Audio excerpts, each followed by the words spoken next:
Dari rekaman video amatir memperlihatkan pencarian 2 orang anak yang tenggelam di bekas galian tambang di Desa Batara, Kecamatan Labakang, Pangkep. Korban yakni Muhammad Asdar dan Muhammad Saleh merupakan siswa Sekolah Dasar Negeri 26 Taman Roja. Keduanya ditemukan meninggal usai pencarian selama 30 menit. Tangis keluarga pecah saat kedua jenazah dievakuasi dari kolam galian tambang menuju puskesmas setempat.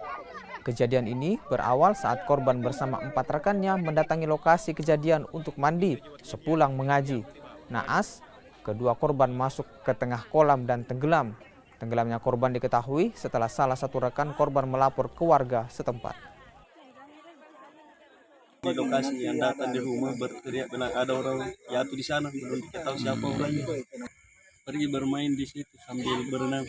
Oh, sambil berenang.